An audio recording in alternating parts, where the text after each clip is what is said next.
اللہ کے ذکر کے ساتھ ہی اطمینان پکڑتے ہیں دل۔ محترم حضرات، یہ دور ترقیاتی دور کہلاتا ہے، لیکن جتنی ترقیاں ہیں وہ اشیاء اور چیزوں کی حد تک محدود ہیں۔ جہاں تک انسان کا تعلق ہے وہ ابھی تک غیر ترقی یافتہ حالت میں عمدہ گرا پڑا ہے۔ اس کا معنی یہ ہے کہ چیزیں آگے نکل گئیں اور انسان پیچھے رہ گیا۔ دیکھیے، چراغ ترقی کر کے بلب بن گیا، کچے مکان ترقی کر کے کوٹھیاں بن گئے، سواری ترقی کر کے گھوڑے سے ہوائی جہاز تک پہنچ گئی، دکانیں ترقی کر کے مارکیٹیں بن گئی، فیکٹریاں ترقی کر کے ملیں بن گئی، لیکن حقیقی ترقی جس کا ہر انسان خواہش مند ہے وہ کسی کو میسر نہیں، اور وہ ہے دل کا سکون۔ اب دیکھیے، ان ترقی یافتہ چیزوں نے بھی انسان سے سکون چھینا ہے۔ کاروبار انسان کی نیند چھین لیتا ہے، جتنا وسیع ہوتا گیا اتنی اس کی نیند ختم ہوتی گئی۔ پھر موبائل، اس نے سکون سے نہ کھانا کھانے دیا نہ بول و برات سے فارغ ہونے دیا، اور سواری، اس نے انسان سے بیٹھنا چھین لیا، کبھی ادھر بھاگ رہا ہے کبھی ادھر بھاگ رہا ہے، کار ہے ٹھیک ہے نکلتے ہیں ادھر چلتے ہیں۔ ان چیزوں نے انسان سے سکون ہی چھینا ہے۔ یہاں خوشیوں کے اسباب موجود ہیں، ڈھیر موجود ہیں، لیکن دل کا سکون کسی کو میسر نہیں۔ اس کی وجہ کیا ہے؟ وجہ بالکل صاف اور سادہ ہے کہ دنیا کی ہر چیز انسان سے کم قیمت کی ہے۔ انسان کی قیمت بہت زیادہ ہے، ہر چیز انسان سے کم قیمت کی ہے۔ نہ مال انسان کی قیمت کا ہے، نہ اولاد، نہ کاروبار، نہ دنیا کی کوئی چیز۔ اللہ نہ کرے کسی کا بازو کٹ جائے، پوری دنیا کی دولت کا مالک ہو اور وہ کہے کہ میں پوری دنیا کی دولت دیتا ہوں، مجھے ایسا بازو عطا کر دو جیسا مجھے اللہ نے دیا تھا، وہ اسے نہیں مل سکتا۔ اس کا معنی انسان پوری دنیا کی چیزوں سے زیادہ قیمتی ہے، اور یہ چیزیں انسان سے کم قیمت کی ہیں۔ اب قیمت چیز پا کر انسان کو سکون نہیں ملتا، خوشی نہیں ملتی۔ اس کو اعلیٰ چیز ملے پھر اس کو سکون میسر ہو، اور انسان سے اعلیٰ چیز کیا ہے؟ اللہ کی ذات گرامی جو انسان کا خالق ہے، اس کے ساتھ تعلق پیدا ہو جائے، انسان اس کو پالے، پھر اس کو قلبی سکون ملتا ہے، سکون قلب میسر ہوتا ہے۔ اب اس کو پانے کے لیے ایک تو یہ کام کہ اس اللہ کی نافرمانی چھوڑ دی جائے، اللہ کی نافرمانی چھوڑ دی جائے۔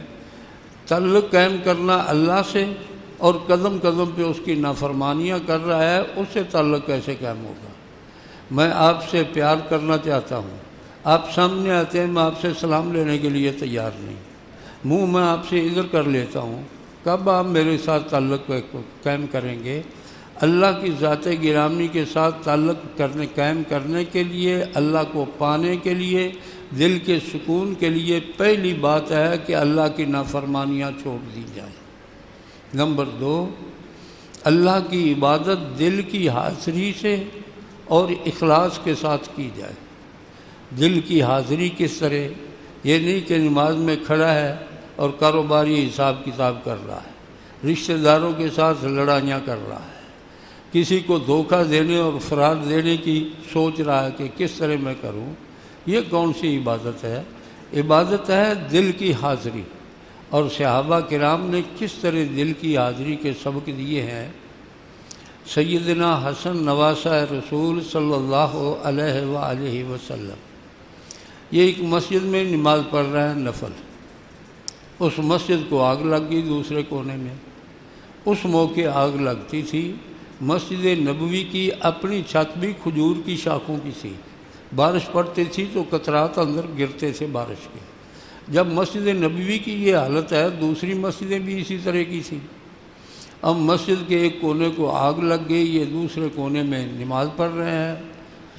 آگ کی لو قریب تھی کہ ان کو اپنی لپیٹ میں لے لے، تو جہاں آگ لگتی ہے شور و غل بھی بڑا ہوتا ہے، تگ و دو بھی بڑی ہوتی ہے، کوئی پانی پھینک رہا ہے، کوئی ریت پھینک رہا ہے، جو کر سکتا ہے۔ اور پھر مسجد کی آگ، ہر کوئی چاہتا ہے کہ میں بڑھ چڑھ اس میں حصہ لوں اور اس کو بچاؤں۔ اب آگ کی لو قریب تھی کہ حضرت حسن رضی اللہ عنہ کو اپنی لپیٹ میں لے لے، تو آوازیں بھی دی گئی کہ حسن، آگ بالکل آپ کے قریب آ گئی، ایسا نہ ہو کہ آپ اس کی لپیٹ میں آ کر جل جائیں، نکل جاؤ، سلام پھیرو، نکل جاؤ۔ لیکن یہ سنتے نہیں ہیں، یہ اسی طرح نماز میں مشغول ہے۔ آگ پہ قابو پایا گیا، آگ بجھ گئی، یہ نماز سے فارغ ہو گئے۔ تو دوستوں نے کہا کہ دیکھو آگ کے کونے میں آگ لگی تھی، آگ کی لو قریب تھی کہ تمہیں اپنی لپیٹ میں لے لے، ہم تمہیں آوازیں بھی دیتے رہے کہ سلام پھیرو نکل جاؤ، سلام پھیرو نکل جاؤ، لیکن آپ نے کسی کی سنی نہیں۔ تو انہوں نے کیا فرمایا؟ سونے کے پانی کے ساتھ لکھنے والا جواب انہوں نے دیا جس میں ہمارے اور آپ کے لیے سبق ہے کہ نماز ہو تو ایسی ہو۔ انہوں نے کیا فرمایا؟ فرماتے ہیں تم دنیا کی آگ بجھا رہے تھے، اور جب تک بجھ نہیں گئی تم پیچھے نہیں ہٹے۔ میں اپنے بارے میں اس نماز کے ذریعے دوزخ کی آگ بجھا رہا تھا، جب تک وہ بجھ نہ جاتی میں کیسے پیچھے ہٹتا۔ یہ ہے دل کی آسری، اللہ کی طرف توجہ ہو، لگن ہو۔ جب اللہ اکبر کہہ دیا تو ہر چیز کا خاتمہ صرف اللہ کی ذات گرامی ہے، اور بہت بڑی ذات ہے، اس کے دربار میں حاضر ہو رہے ہیں۔ نبی کریم صلی اللہ علیہ وسلم نے اس طرح سبق دیا، وَإِذَا صَلَّيْتَ فَصَلِّ صَلَاةَ مُوَدِّعٍ، فرمایا جب نماز پڑھو تو اس طرح نماز پڑھو کہ تمہاری زندگی کی آخری نماز ہے، پتہ نہیں پھر تمہیں موقع ملے گا اللہ کے دربار میں حاضر ہونے کا یا نہیں ملے گا۔ اس طرح نماز پڑھو، خلوع اخلاص بھی ہو، اخلاص کے بغیر بھی اللہ عبادت کو قبول ہی نہیں کرتا۔ دل کی حاضری کی بات آپ نے سن لی، اب اخلاص کی بات سنیں۔ اخلاص کے لیے 4 شرطیں ہیں۔ پہلی شرط یہ ہے کہ جسمانی خواہشات کو اللہ کی عبادت میں، نیکی میں دخل نہ ہو۔ یہ نہ ہو کہ میں اس لیے نیکی کر رہا ہوں کہ لوگ مجھے نیک سمجھ کر مجھ پر اعتماد کریں، مجھ سے محبت کریں، میری مذمت سے باز رہیں، یا یہ ہے کہ مجھ پر وہ رقم نشاور کریں۔ ایسی کوئی جسمانی خواہش عبادت میں نہ ہو۔ نمبر 2، عبادت پر نظر نہ ہو، اپنی نظر نہ رکھے عبادت پہ۔ دوسری شرط یہ ہے کیا کہ میں بڑا سخی ہوں، میں بڑا عالم ہوں، میں بڑا قاری ہوں، میں تہجد گزار ہوں، میں نمازی ہوں، میں حاجی ہوں، اپنی نیکی پر اس کی نظر نہ ہو۔ نمبر 3، نیکی کا معاوضہ اللہ کے ذمے اپنا حق نہ سمجھے کہ میں نے یہ نیک عمل کیا ہے، میرا حق ہے اللہ کے ذمے کہ اس کا بدلہ مجھے دے، اپنا حق نہ سمجھے۔ چوتھی چیز، نیک عمل کر کے یہ نہ سمجھے کہ میں نے اللہ کا حق ادا کر دیا ہے، جیسے عبادت میں جیسے اللہ کا حق تھا وہ میں نے ادا کر دیا، یہ نہ سمجھے۔ اب دیکھیے، اگر جسمانی خواہشات کو تعلق ہے نیکی میں، عبادت میں، تو وہ تو ریاکاری ہو گئی۔ ریاکاری شرک اصغر ہے، توبہ اگر نہیں کرے گا تو اللہ اس کو معاف نہیں کرے گا۔ نبی کریم صلی اللہ علیہ وسلم نے ارشاد فرمایا کہ 3 بد نصیب ایسے ہیں، ایک عالم و قاری، ایک سخی، ایک شہید، جن کی نیت میں جسمانی خواہشات تھیں کہ لوگ مجھے سخی کہیں، لوگ مجھے عالم کہیں، لوگ مجھے بہادر کہیں۔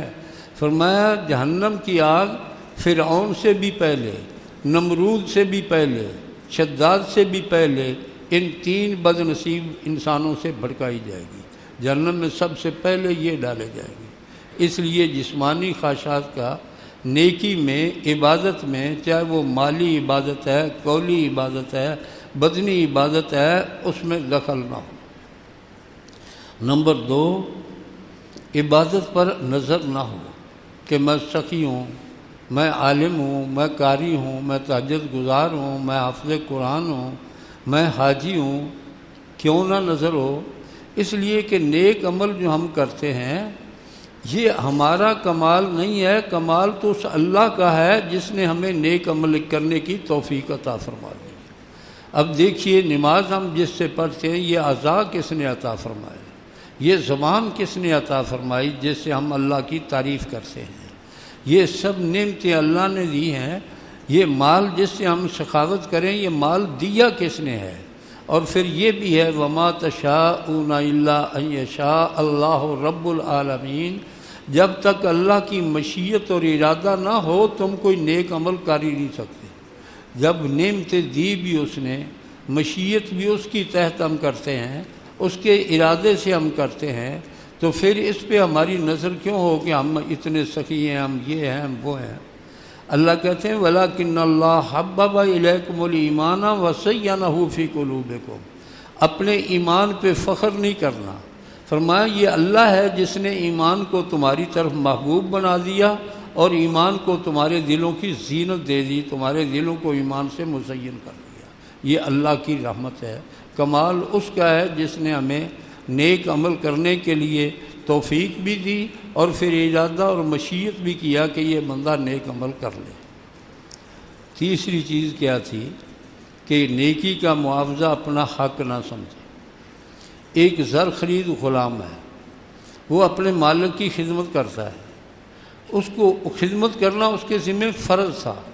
اب وہ اپنے مالک سے معاوضہ طلب نہیں کر سکتا کہ میں نے آپ کی خدمت کی ہے لہذا مجھے بدلہ دو، مجھے اس کا معاوضہ دو۔ اور ہم اللہ کے غلام ہی نہیں ہیں بلکہ اللہ کی مخلوق ہیں، اللہ ہمارا خالق ہے۔ ہم نیک عمل کر کے کیسے سمجھ سکتے ہیں کہ اللہ کے ذمہ حق ہے ہمیں اس نیک عمل کا بدلہ دے، معاوضہ دے؟ ہاں، یہ اللہ کا فضل ہے کہ وہ ہماری نیکیوں کو بڑھا چڑھا کر اس کا اجر و ثواب عطا فرماتا ہے۔ یہ محض اس کا فضل ہے، ہمارا حق نہیں ہے کہ ہم معاوضہ طلب کریں۔ یہ اس کا فضل کتنا ہے، وہ ایک نیکی سے کم از کم 10، خلوص زیادہ ہو 700 گنے، اور خلوص زیادہ ہو 1400 گنے، اور خلوص زیادہ ہو تو اللہ بغیر حساب کتاب کے ایک نیکی کا اجر عطا فرما دے۔ اب دیکھیے، نبی کریم صلی اللہ علیہ وسلم فرماتے ہیں کہ ایک شخص ایک راستے سے گزرا۔ پرانے دور میں لوگ سر پہ پگڑیاں باندھتے، شاخ ایک قریب تھی، وہ اس کی پگڑی کے ساتھ الجھ گئی۔ تو اس نے کہا کہ کئی آدمی یہاں سے گزرتے ہیں، ان بیچاروں کو تکلیف ہوتی ہوگی، یہ شاخ ان کو تنگ کرتی ہوگی۔ وہ گھر سے گیا، آری یا کلاڑا لیا اور اس نے وہ شاخ کاٹ کر پھینک دی دور سے، راستہ صاف کر دیا۔ اب اللہ کی رحمت جوش میں آئی، یہ ہے اللہ کا فضل۔ اللہ نے فرشتے کو بھیجا، کس آدمی سے پوچھو کہ اس نے یہ ہری بھری شاخ کیوں کاٹی ہے۔ اللہ جانتا ہے، صرف بندے کی زبان سے لفظ نکلوانا چاہتا ہے۔ فرشتہ آیا، جناب یہ آپ نے شاخ کیوں کاٹی؟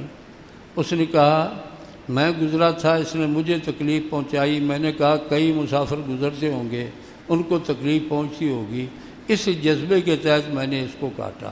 یا اللہ، جواب آپ نے بھی سن لیا۔ فرمایا میرے اس بندے کو کہہ دو کہ تیری اس ایک نیکی کی بدولت میں نے زندگی کے اس کے تمام گناہ معاف کر دیے۔ یہ ہے اللہ کا فضل، ہمارا کوئی حق نہیں کہ ہم معاوضہ طلب کریں، یہ اللہ کی مہربانی۔ نبی علیہ الصلوۃ والسلام فرماتے ہیں کہ مومن ایک کھجور کسی کو صدقے کے طور پر دیتا ہے، فرمایا خلوص ہے اللہ کی رضا ما سمجھ، فرمایا جس کو دی گئی اس کے ہاتھ میں بعد میں پہنچتی ہے اور اللہ اپنے مبارک ہاتھ میں پہلے پکڑ لیتا ہے۔ ہمارا ایمان ہے اللہ کے ہاتھ ہے، لیکن ہے بے مثال، ہم جیسے نہیں۔ یہ کہنا ہم جیسے، یہ شرک ہے۔ فرمایا اللہ اس کو بڑھاتا ہے یہاں تک کہ قیامت کے دن اود پہاڑ کے برابر کر کے اس کو اللہ واپس کرے گا، نیکیوں والے پلڑے میں رکھ دی جائے گی، اس کو کتنا اجر ملے گا۔ یہ اللہ کا فضل ہے۔ ہمارا حق نہیں ہے کہ ہم نیک عمل کا اللہ سے معاوضہ اپنا حق سمجھیں کہ ہم نے لینا ہے۔ نمبر 2، نیک عمل کرو، یہ نہ سمجھو۔ نمبر 4، یہ نہ سمجھو کہ میں نے اللہ کا حق ادا کر دیا ہے۔ اللہ کا حق کون ادا کر سکتا ہے؟ نبی کریم صلی اللہ علیہ وسلم نماز پڑھاتے ہیں، اور آپ جیسی نماز کائنات میں نہ کوئی پہلے پڑھ سکا، نہ قیامت تک پڑھ سکتا ہے۔ خلوص بھی، اللہ کی طرف توجہ بھی، زاری بھی۔ کبھی ایسا بھی ہوتا کہ جنت بھی نماز میں نبی علیہ السلام کے سامنے آ جاتی، دوزخ بھی سامنے آ جاتی۔ اتنا خلوص ہے، اتنی اللہ کی طرف توجہ ہے۔ لیکن جب سلام پھیرتے ہیں تو کیا کہتے ہیں؟ اللہ اکبر، اللہ بہت بڑی ہستی ہے، اس کے حق کون ادا کر سکتا ہے؟ آگے 3 مرتبہ فرماتے استغفر اللہ، استغفر اللہ، استغفر اللہ، میں اللہ سے معافی مانگتا ہوں، میں اللہ سے معافی مانگتا ہوں، میں اللہ سے معافی مانگتا ہوں۔ کس بات کی؟ پڑھی تو نماز ہے۔ فرمایا نماز جس طرح اللہ کا حق پڑھنا چاہیے تھا اس طرح مجھ سے بھی نہیں ادا ہوئی، اس لیے میں اللہ سے معافی مانگتا ہوں۔ تو نیک عمل کر کے یہ نہ سمجھو کہ ہم نے اللہ کا حق ادا کر دیا ہے۔ اس طرح دل کی حاضری پیدا کریں، اخلاص خلوص پیدا کریں اپنے عمل میں، اور گناہوں کے راستے بالکل اپنے لیے بند کر دیں۔ پھر دیکھیے اللہ کے ساتھ آپ کا تعلق قائم ہوتا ہے۔ بڑی بڑی پریشانیاں بھی آپ کو پریشان نہیں کریں گی، کیونکہ سکون قلب ہے، دل کا اطمینان ہے۔ اب کوئی معاملہ آپ کو پریشان نہیں کرے گا۔ جب اللہ کے ساتھ تعلق ہو گیا تو نبی علیہ الصلوۃ والسلام فرماتے ہیں من کان للہ کان اللہ لہ، جو اللہ کا بن جائے اللہ اس کا بن جاتا، اور جس کا اللہ بن گیا اس کو پریشانی کس بات کی۔ اللہ ہم سب کو اسی طرح نیک اعمال کرنے کی توفیق عطا فرمائے، گناہوں سے ہمیں محفوظ فرمائے۔ وآخر دعوانا الحمدللہ رب العالمین۔